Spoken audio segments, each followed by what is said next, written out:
And now for the main event. You know,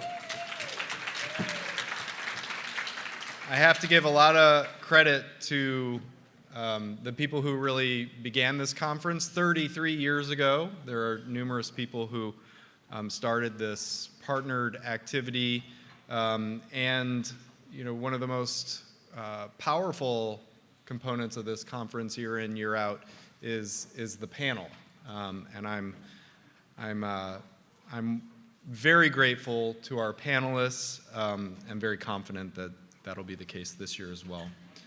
So just a few words to get us started. You heard today that there are many neurodegenerative diseases that cause dementia. We learned about their distinct pathologies, efforts to develop specific treatments for those pathologies. But the commonality across these conditions is that they are diseases that rarely affect just one person. You've heard, many of you have lived, the moniker, the 36-hour day. These diseases invariably cause burden on others. We define dementia as cognitive impairment that is adequately severe to impair activities of daily living. This means that a person's memory, decision-making, other cognitive skills are impaired to a degree that they can no longer live independently.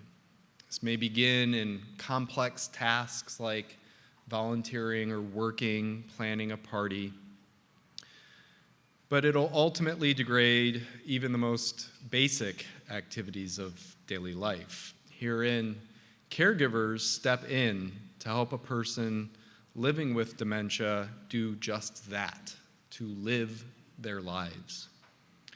This role creates burden, physical burden, financial burden, emotional burden.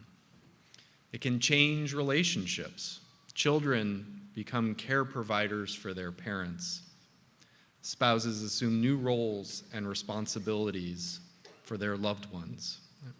The caregivers may also develop a new sense of purpose, a renewed bond with the recipient of their care. We are delighted to close today's outstanding conference with a caregiver panel, and we've assembled a large collection of people who have not only been caregivers for a loved one, but also represent today's theme and have caregived for people of different ages, types of dementia, and the like. I'm going to briefly introduce the panel, but they're going to tell you about their journey, and the goal in this session is for you to have the opportunity, for me to have the opportunity to hear from them. So I'm going to begin on the far end, and I'm going to ask Dan and Kevin McElroy to tell us a little bit about their journey. Okay, hello, can you hear me? My name is Dan McElroy. I was the fifth child born of 7 to Mike and May McElroy in 1959. The sixth child was our Down syndrome brother, Matthew. Matthew had a remarkable life. He was an integral part of our family. He was well received and loved by all of our circle of friends. In 1996, our father passed away, and at that point, Matt seemed to go into a depression. My mother heard about the UCI program on aging and Downs and enrolled him in it. And UCI was there till 2020 when Matt died of Alzheimer's disease. But they were always there for advice, kindness, and were there with us every step of Matt's journey. In 2010, our mother became afflicted with dementia, so we had a caregiver move in with her and the remaining 5 siblings would rotate weekends and spend with my mother and Matthew. My mother passed away in 2014, and it hit Matt really hard. But we ended up spending the weekends with Matt in the house until his death. So that was in 2020. So that was 10 years that we were able to do that. And Kevin? I'm Kevin McElroy. I'm the 7th child in the family, so I'm the youngest. And I grew up with an older brother with Down syndrome, so it was kind of a blessing in my life to have him in there. It taught me so many things about how to be a forgiving person and accept, challenges that people have in their life. So having the Down syndrome child in our family made a great bond between me and my siblings that exists to this day. And it's even bled down to my nieces and nephews and our friends. And as Dan said, it's kind of made us a really tight-knit community. So thank you. Great. Thank you, guys. We're going to come back to you. Next, we have Dee Ransom. Yeah, hi, my name is Dee Ransom, and I've been married 50-plus years to my best friend, John. John was a very healthy person. He was in law enforcement for 24 years or more, so he had a career of trying to be as healthy as possible. Recently, though, after diagnosis of Alzheimer's disease in 2017, about 6 weeks ago, John was placed urgently in memory care due to an accident, roaming during the early morning hours, which is not that uncommon. It was uncommon for us. Anyway, he's doing well. I agree with what the brother said. My goodness, the lessons we've learned on the journey are amazing. We couldn't have done it without a lot of support, and I appreciate all of that support. But it's just an interesting challenge, but caregiving is a journey, and I'm hoping to have taken some of the things I've learned today to make my caregiving journey better. But thank you to all the people that have helped today. Thank you. Thank you. Next, we have Kathy Oberst. Hello, everyone. Yep, I'm Kathy Oberst, and I'm here in honor of my husband, Michael. Michael had behavioral variant FTD, frontotemporal degeneration, and he got to go to heaven 7 months ago on his 77th birthday. So he made a nice complete circle. That was January 31st. I want to tell you that Michael was very brave throughout all this, and he donated his brain to UCI Mind, so we hope that that can help a lot of others too.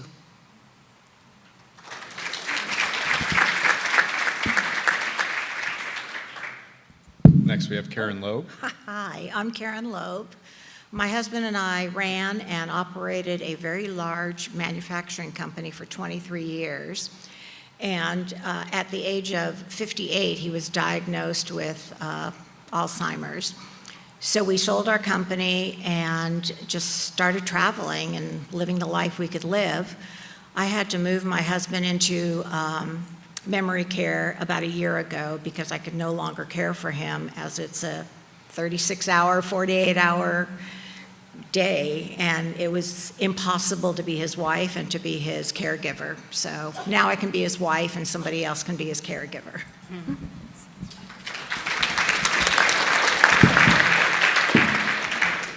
Hello, everybody. My name is Rosemary Navarro. I was a caregiver for my mother. She had early onset Alzheimer's, and it started when she was 41 years old, and then I was the only caregiver that she had, so I took care of her for the first 3 years, and she declined rapidly because before that she had depression, so that kind of like accelerates the Alzheimer's. So for the first 3 years, I had to feed her, bathe her, change her diaper, etc. but I put her in this nursing center that was really, it's a small facility, but they took very good care of her, no bed sores, nothing. Visited her recently, a lot. And unfortunately, she passed at 52 years old. So I found out I got a genetic test in 2002. So I wanted to know my genetic status because I have 2 kids, a single mom, and unfortunately it came positive, but as now I'm on the Diane TU trial, which is a drug trial, and so far asymptomatic, not having any issues with my memory, but it's a great program that I'm on, and at the age of when my mom was 44, she wasn't speaking, talking, she couldn't able to walk. I'm 46 now, so no symptoms, which is great. But the Diane TU trial is amazing. So, any questions with that? You can ask. Great. So I think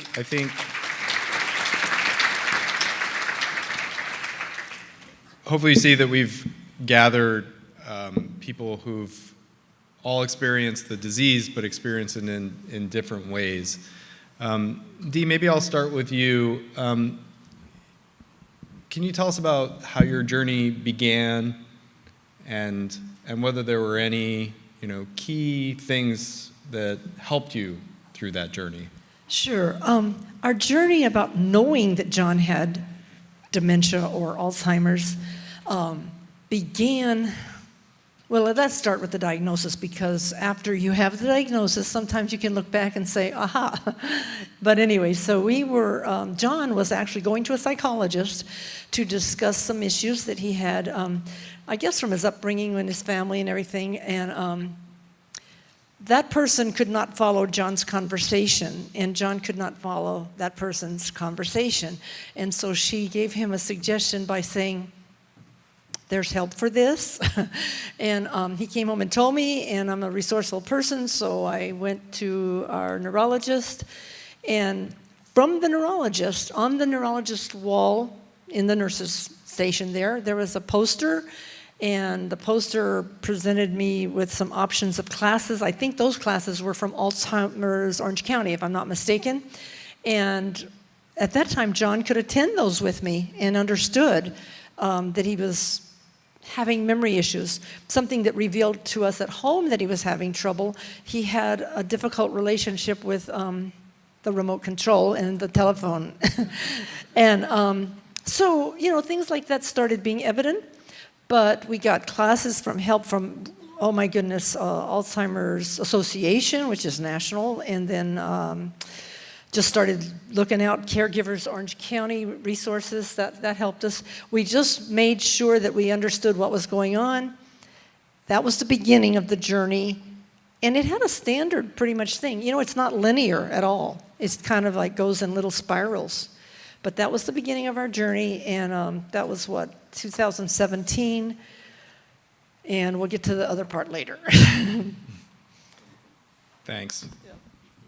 Karen, maybe you can talk about, and certainly Rosemary and Kathy as well, you were caregivers for people who had younger age of onset, and I think perhaps you had different experiences through the journey because of providing care for someone who was in their older years. Maybe you can contrast some of your experiences.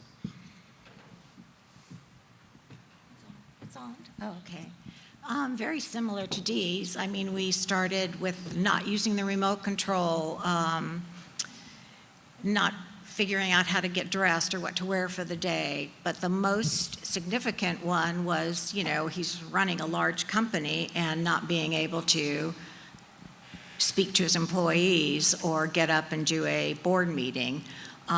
So we took him, and he got checked and definitely had Alzheimer's, but the biggest part, the hardest part was the driving, to get him convinced that he couldn't be behind a wheel, because at the age of 58, we all think we'll live forever and we won't have any problems, and he was in denial for a really long time. So that was probably the hardest part, being in denial and dealing with our family and the children and constantly denying that he even had the disease.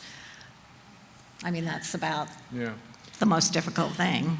And you mentioned that sometimes when you guys would go to utilize some of the supportive services or opportunities, Yes. that it was a little bit more challenging for him as a younger onset person. Yes, because I did try and take him to many of the things that were offered to us, and he would just walk out of the room or be annoyed. This is not me. I am not this old. Everybody's old here. So we had a lot of problems. I did eventually hire a young man that came to our home and took him out and did shopping with him, and he felt more comfortable with that because he was still very athletic. He still trained every day, and so I just found a young man like 25 that helped me out a lot. Rosemary, how about you? And I know for you it was a family affair because you had aunts and uncles and other family members. Yeah, my mom was the eldest of all the siblings, so she started, like I said, at 41, she was losing her jobs because she was unfocused, wandering, and things like that. But her sister was 1 year younger than her. She got Alzheimer's before my mom did because her son got in a car accident and he passed away at 20 years old. And her brother, Mito Chava, and he also had the disease too. And the daughter of my aunt, the one that's younger than my mom, and then her daughter got Alzheimer's too, and she just passed away 2 years ago at 48 years old. So it's genetic, it goes in through the family, but my other aunts and uncles, they're fine. It's like you got the gene or you don't got the gene. So Yeah. But you were faced with being a caregiver at a young age yourself. Oh yeah, I was with my 2 kids. My daughter was 10 months old. My son was 3 years old. Dad, he didn't care. So it was just me, my mom, and my brother. He helped a little bit, but I had the whole. Yeah, brothers stink. Yeah, the brothers. Yeah. And Oh, sorry guys. I'm a brother. Yeah, he just did the minimum, but I asked him, because I was in Mexico at the time. I had my kids in Mexico, and then I brought them over here, because when my brother was calling me and said, hey, I don't know what's going on with mom, she's losing her jobs, I can't pay the rent, let me send her to you in Guadalajara. I was in Guadalajara at the time. And I said, nah, let me come back. So I came back, brought my kids, and then the dad of my kids is like, oh, well, I don't know. You're probably looking for another dad for the kids. And I'm like Yeah. that was not my priority. So anyways, so I'm the one that took her to the doctor, found Dr. Ringman, which some of you don't know who Dr. Ringman is, but if you do, then he's a good guy. So he was a resident at UCI, and then he was very intrigued, like when I brought my mom in, and then he just got the ball rolling with that. So that was cool. Yep. John Ringman is a neurologist now at USC, did some of his training here at UCI. Yes. Great investigator. Maybe I can go to Kathy. We've heard about challenges with driving, challenges with, running a company. you mind telling us a little bit more about Our how things challenges. began on your journey? Sure. It wasn't early onset, however. My husband and I have only been married 7 years, so we were both in our 60s when we met. And our first year of marriage, 2014, was what you would hope a first year of marriage would be. And it was delightful. And then things started to change pretty quickly, or maybe I just started to notice things. He became a little grouchy, and this is a man who always had me laughing, especially he would tell jokes about me, and that was even funnier. So his sense of humor started to leave. And he wasn't as cuddly as he was, or as you would hope to be at the beginning of a marriage. And he just started to be a different person.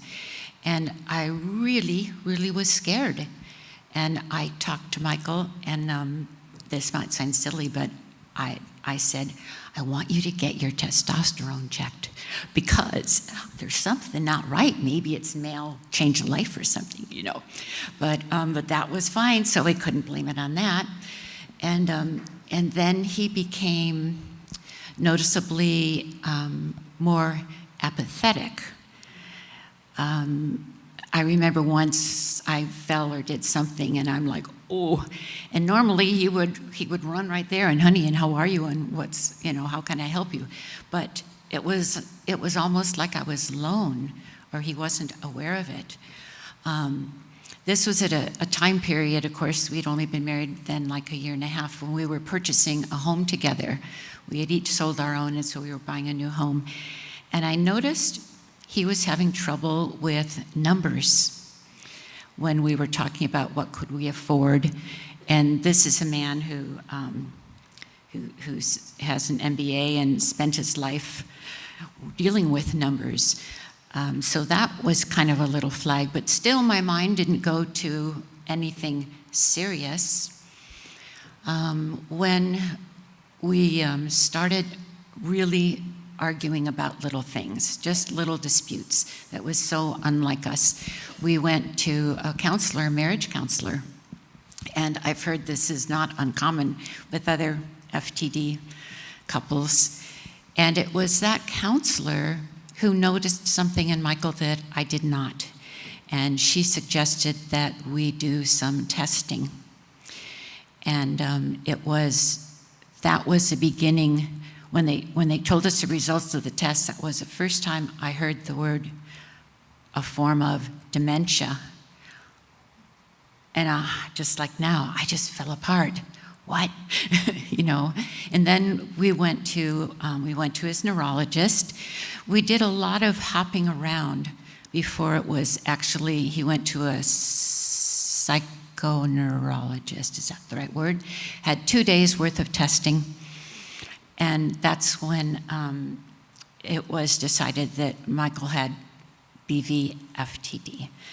So that was the beginning. And the driving thing, when we were looking for houses, he scared me. One day I walked 2 miles home because I wouldn't stay in the car with him because he wasn't following the road rules.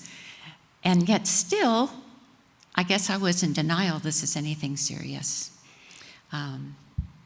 Okay, that's the beginning. That's pretty good. I mean, I think what we're hearing there is that, for Kathy, it was really about a change in personality. She said a different person, and that is something we think of as being associated with FTD more so than with Alzheimer's disease and some of the other dementias. Kevin and Dan, we all know brothers are awesome.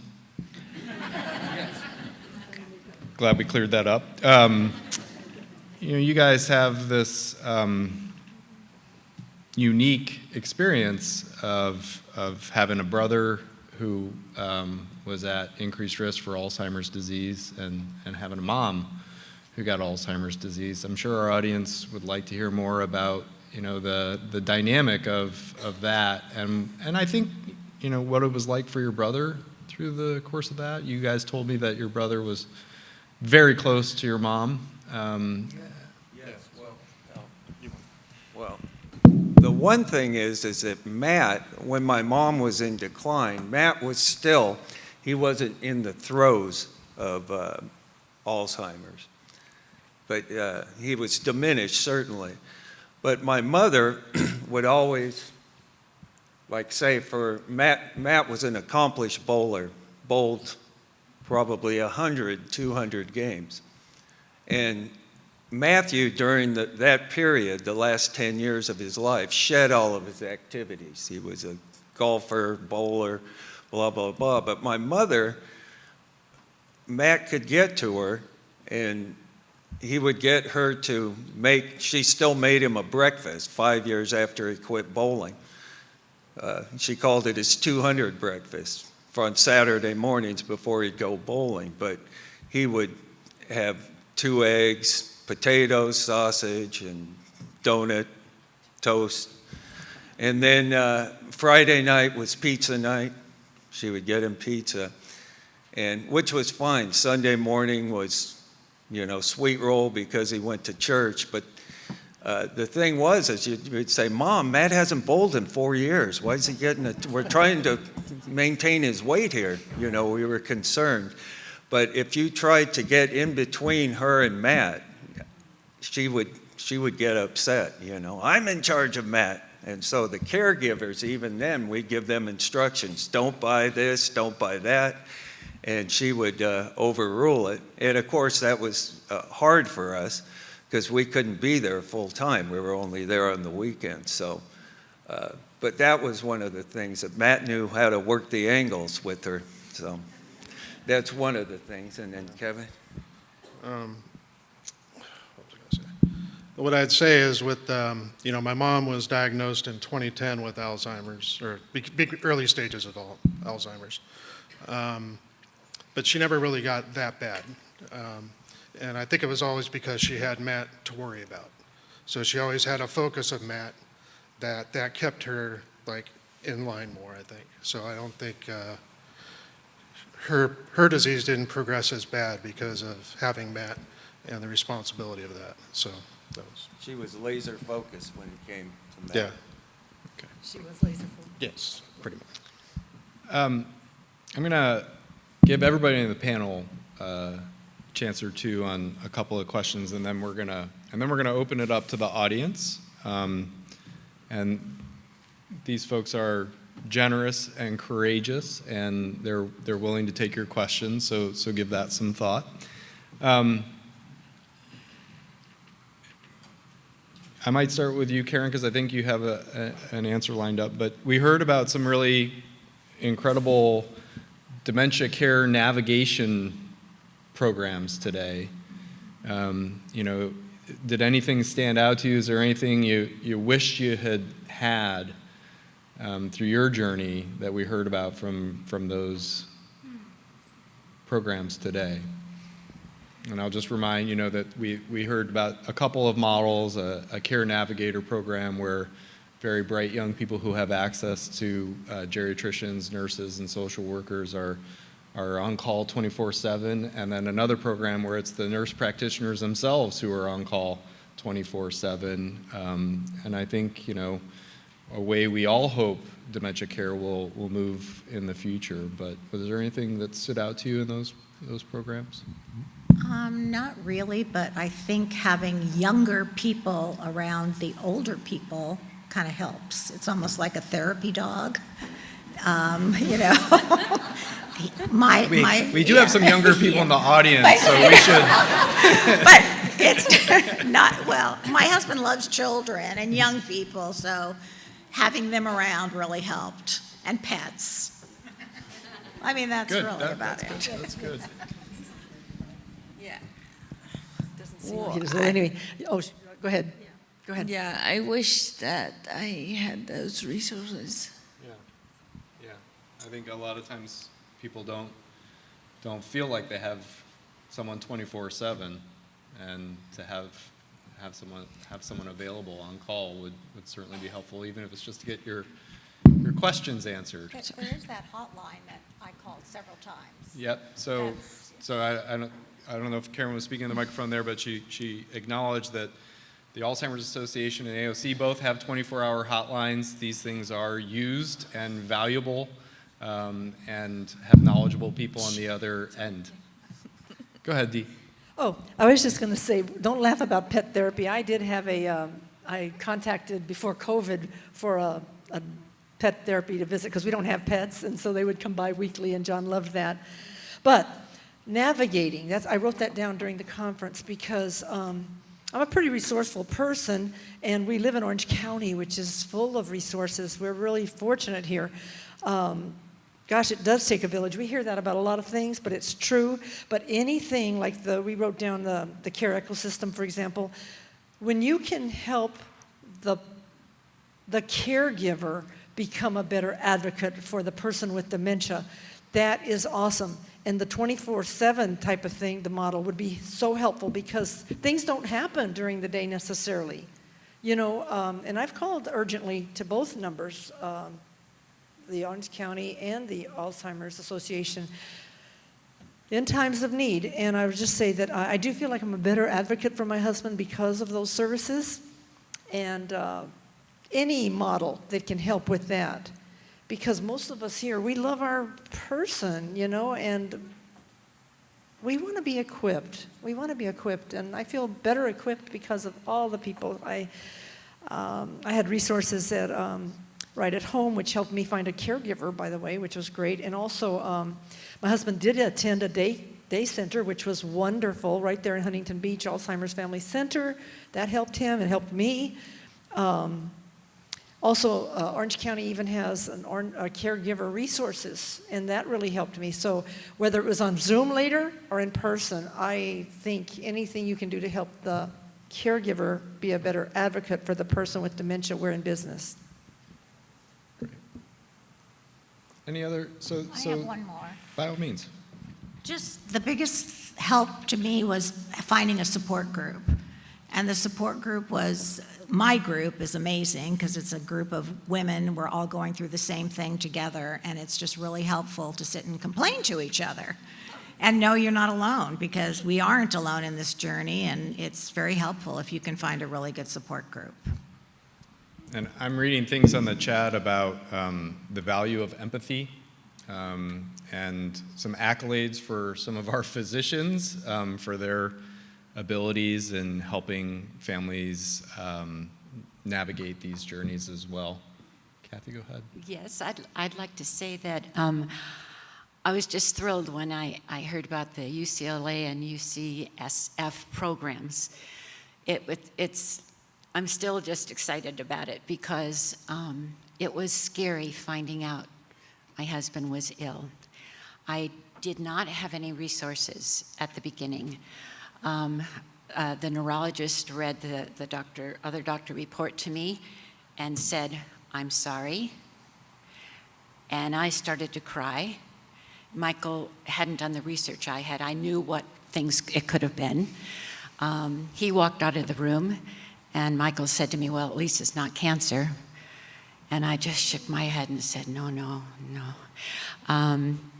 I was recommended, it was through UCI, Dr. Sajati was Michael's special doctor, and they told me about Alzheimer's Orange County.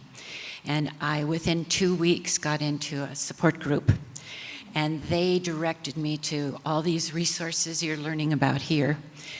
And I did as much research as I could on my own, which I would recommend to you, but you need to have background knowledge as to what to anticipate. Michael's behavior was frightening at times. It was really scary. He stayed at home. He was a big man, and when the FTD, some people call it the FTD monster, when the FTD would take over, I didn't know what to do. I mean, but then I got all the training I needed. So know what could be happening, what could be changing if you're in a situation with FTD. Don't anticipate it though. Don't look for it. Maybe it will never happen. Every situation is different. But I remember being trained to always have an escape, to never have my back to a wall, and always have a key outside to escape again. And it just, I want you to know that this disease is a couple disease. It's a family disease, as they all are. But I always told Michael, I love you. I hate the disease. I hate disease and war. I hate this disease. Well, we are in it together. When he was first diagnosed, and I talked to him about what it might mean, he got very emotional and hugged me and said, I'm sorry I've ruined your life, Kathy. And I said, no, FTD has changed our life, but we are in this together. You're a team as you go through these diseases. Yeah, that's fantastic.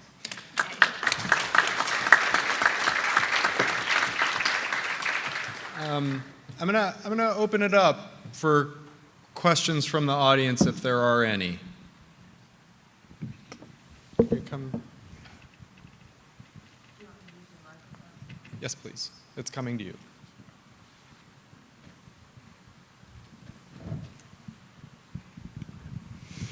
I have two questions for the whole panel. My name is Annie Ferris, and we are so grateful that we live in Orange County with all this help. And I hear about the support groups and the encouragement, but I have two questions. I've read that 65% of caretakers get sick themselves. I went through that myself with my husband. How do you, when Zooming is over and the support group meetings are over and you face 24/7, what resources down inside you when you're in this thing alone, what resources do you turn to keep yourself going? That's number one. And number two, how do you handle those well-meaning friends or relatives that say, oh, he doesn't have Alzheimer's, oh, he shouldn't be in a home, oh, he shouldn't be taking meds? How do you handle well-meaning situations like that? Thank you.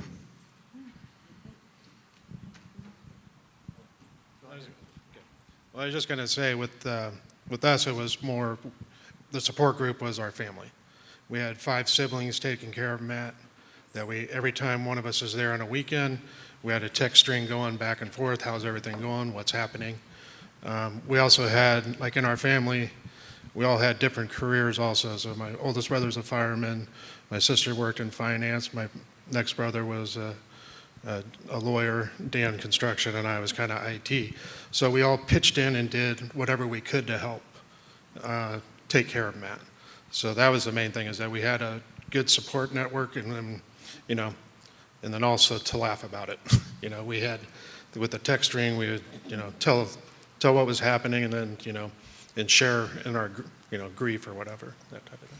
Yeah, I would echo what Kevin said, but also that Matt kind of had us, the reason I think we were all so close was, A, the way that my parents presented Matt into our family. As the 6th child, he was an integral part of our family, and how much empathy and, that we learned through having Matt as a brother, and how much we understood other people with disabilities, and so having, that was just great, having that, that great foundation. Well, it was a good question. I responded to the experts because I'm an expert in one field, but I'm not an expert in this field. So I got early advice in some classes I took that was, do not isolate. And boy, is it easy to want to isolate. But my support, to answer your question, came from, I participated in a life group. My friends and family, I invited them the life group over and sat around my table and explained to them what I had just learned in classes, looked for them for support. And what was the other part of her question? Oh, what do I do internally? Yeah, well, gee whiz, my faith carried me a long way. I'm not kidding, because I was just like distraught a lot of times. And I actually still am occasionally, but I also know that I have some equipment from a lot of people that have helped me so much. They've helped me deal with this, and they support John. So it's a good question. Thank you. I think the other part of the question was, when you're the primary caregiver for a person living with dementia, you're seeing things that no one else is seeing. And that can was create, the other part, that can yes. create challenges. It has, yeah. In your social Thank you. That was the networks one I and- was trying to think about. I do have that situation in my life. I have maybe 3 people that are good friends with John. They want the same thing I want. They don't want to see that. And because they're not with him 24/7,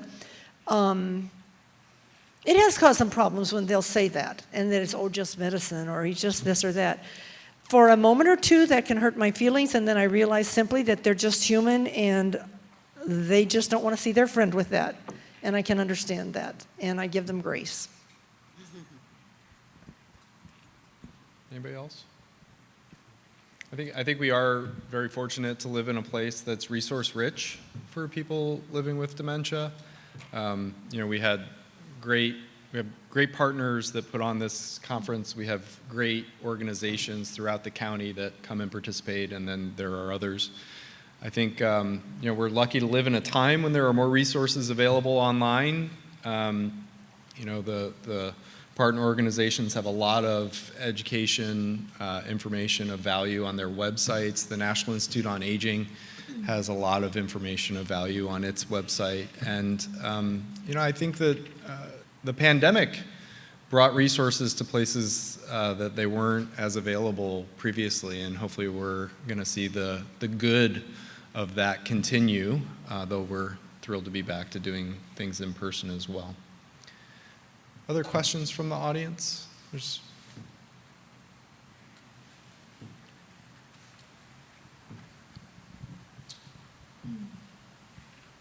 Thank you. Thank you all so much. Your really honest portrayal and sharing is very moving to those of us who work in this area of care. I work for Alzheimer's Orange County. If there was one thing that the community-based organizations that serve families coping with dementia, if there's one thing that we could do that we didn't do, or maybe that you didn't know about, what would that be to have made your journey just a little bit easier? The first thing that comes to mind is something I would like to see happen is to have a support system of volunteers like us, that if you get somebody who is just diagnosed, that you approach their loved one and you say, I'm here, and here's my number, and here's this, and just to get rid of that I'm scared, I'm alone feeling. I think that would be great. I wish doctors' offices did that, and I think it'd be something that we could start. Not me, maybe, but yeah, me. I can start it. Why not?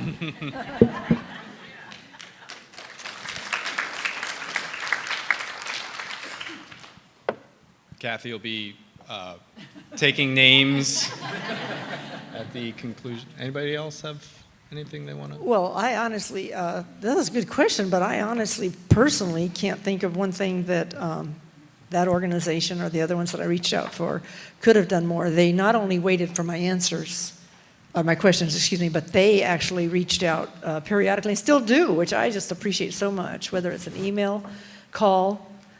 I really like that. I really do. I can't think of anything, but if I ever do, I know where to reach you.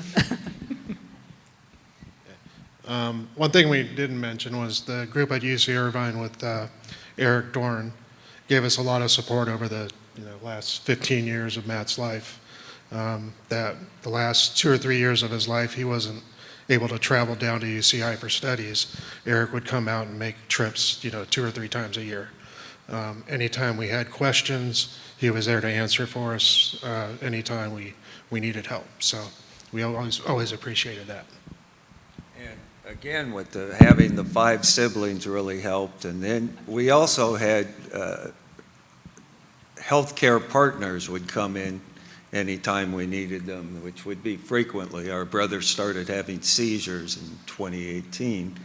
And then we had hospice care come in for the last year of his life, in and out. But we were fortunate in the regard that we had resources where we could all, didn't have to go through the loneliness feeling.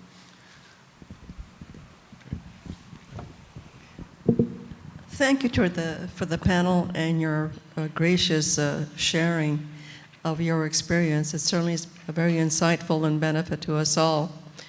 I do have a question, and that is in regards to the panelists that spoke about the training that helped you transition and cope with the process.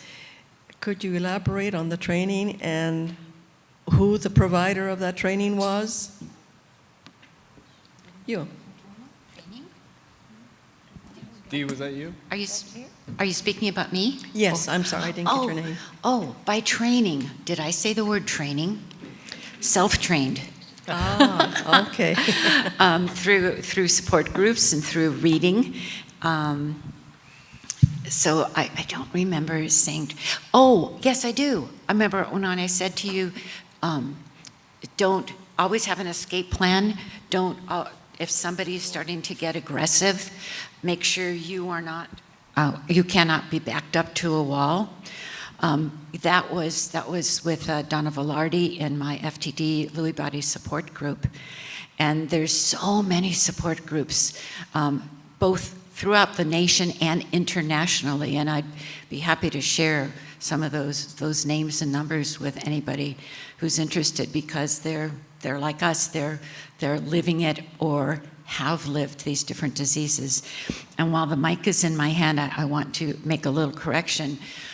My husband was a sweetheart, and when this nasty FTD took over and he had his aggressive phase, a couple minutes later, he would always say, "I'm so sorry. I apologize. Will you accept my apology?"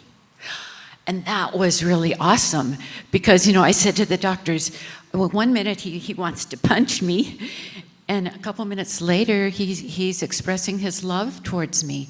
So his mind was operating on so many different levels. And I think it's important when you interact with somebody with these diseases that you meet them where they are. Their reality, no matter what phase of dementia it is, their reality is not where we are. And you don't need to try to, you don't need to have conflicts with them or try to explain something with them. You just need to be there, relax, greet them with love. And another thing I'd like to pass out, here's somebody who said I wasn't going to talk much. But in fact, my mother always told me, if you don't have anything good to say, don't say anything at all.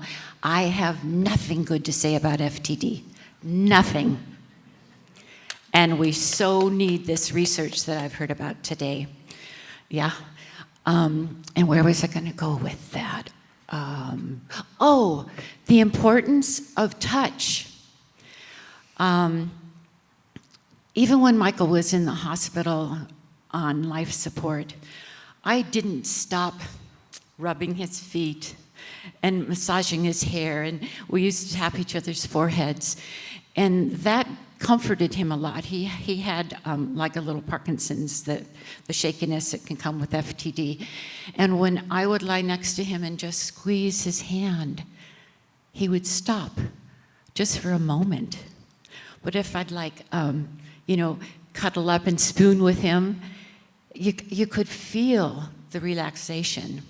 And our loved ones don't want to be where they are, and some of them know where they are, depending on the phase they're in.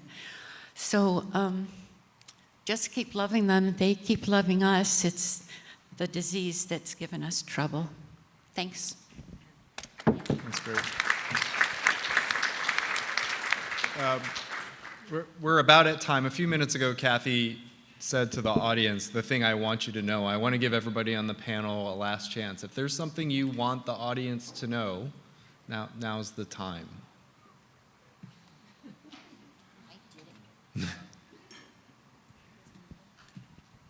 I'll say one thing with my mom is her personality did change. She was always a very sweet person. Later on, she would kind of get a little bitter and angry, and I think it was kind of a little bit of confusion, where she'd kind of yell at me or something like that. But don't take it personal. It's not that thing. So I'd always, instead of escalating it, I'd always try to talk calmly to her, and then it would settle her down and help her to, all of a sudden she'd be apologizing to me and realizing what she had done.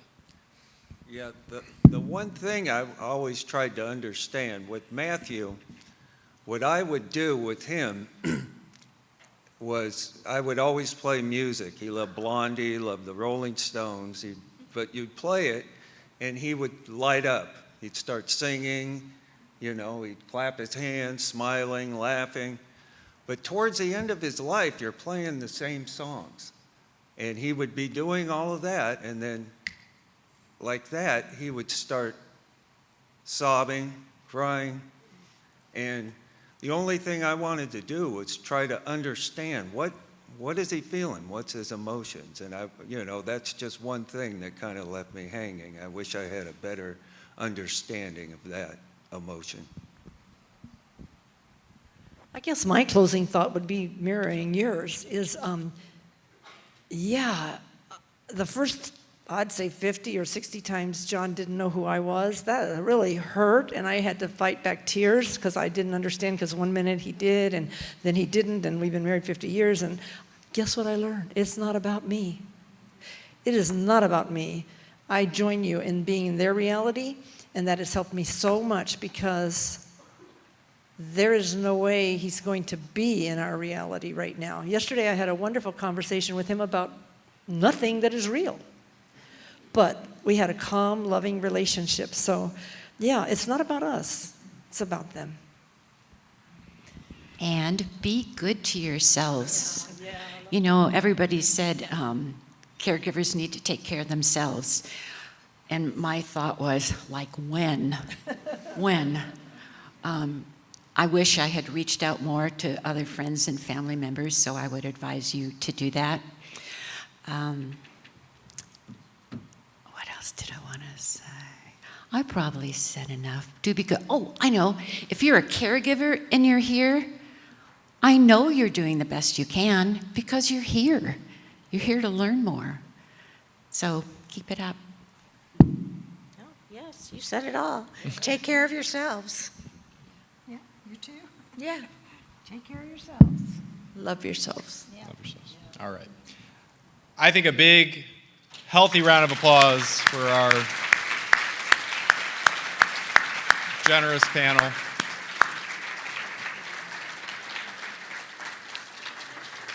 A lot of fantastic pearls from them. I want to personally thank them all.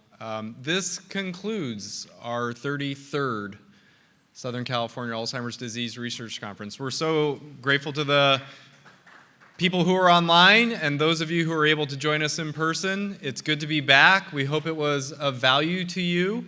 If you need to get your registrations, don't forget to do that. There was water falling from the sky earlier, so please drive careful. It's a foreign concept, I know. But take care, and we look forward to seeing you again next year.